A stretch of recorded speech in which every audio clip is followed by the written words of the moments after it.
Amunhotep yang sudah tua mulai merasa sakit-sakitan, dan segera akan menemui ajalnya. Sebelum dia meninggal, dia sempat berpesan kepada anaknya Amunhotep muda, bahwa ibunya adalah pengikut setia Amun, tetapi Amunhotep muda harus tetap menghormatinya, tapi jangan percaya perkataannya. Dan jangan sampai dia ikut campur dalam urusan negara.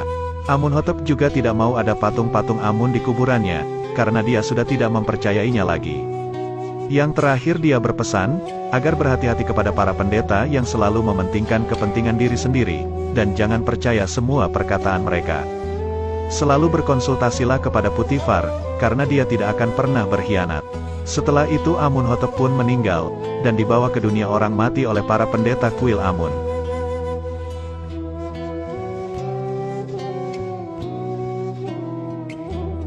Amunhotep muda langsung dilantik sebagai raja baru Mesir, dan dilantik di depan para pembesar Mesir dan para pendeta kuil Amun.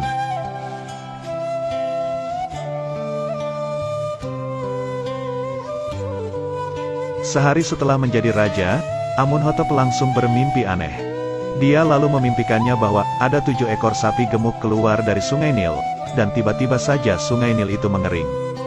Lalu setelah itu, muncul 7 ekor sapi kurus dari sana, dan memakan sapi gemuk yang sebelumnya keluar tadi.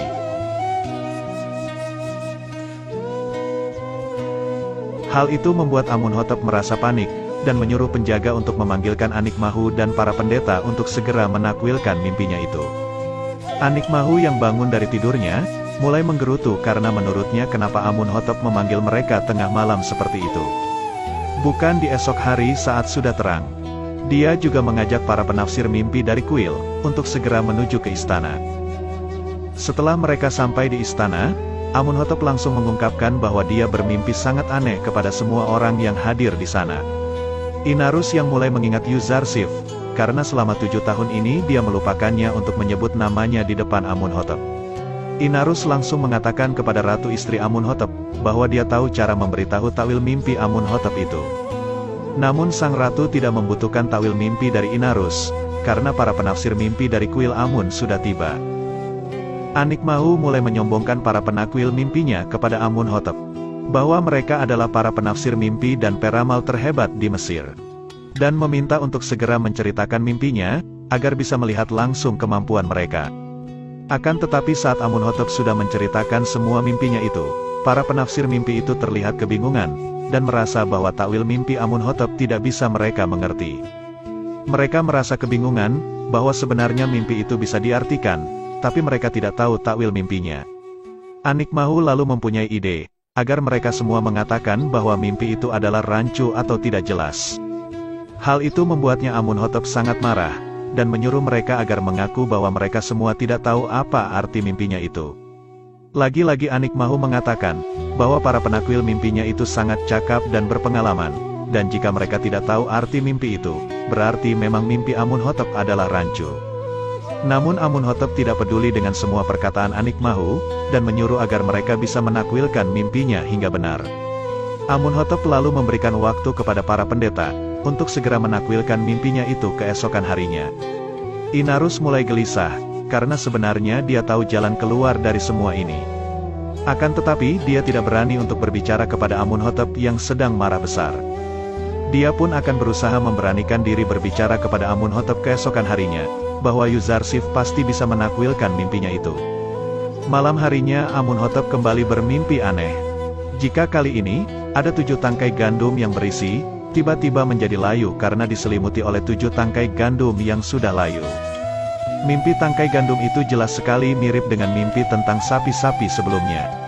Amunhotep kembali mengundang para pendeta ke istana, untuk segera menakwilkan mimpinya itu. Dan kali ini Amunhotep tidak akan percaya, bahwa mimpinya ini adalah rancu. Karena 2 mimpinya itu, pasti akan saling berhubungan dan mempunyai arti. Dan jika para penakwil itu tidak bisa menakwilkan mimpinya, maka mereka akan segera dipenjarakan oleh Amunhotep.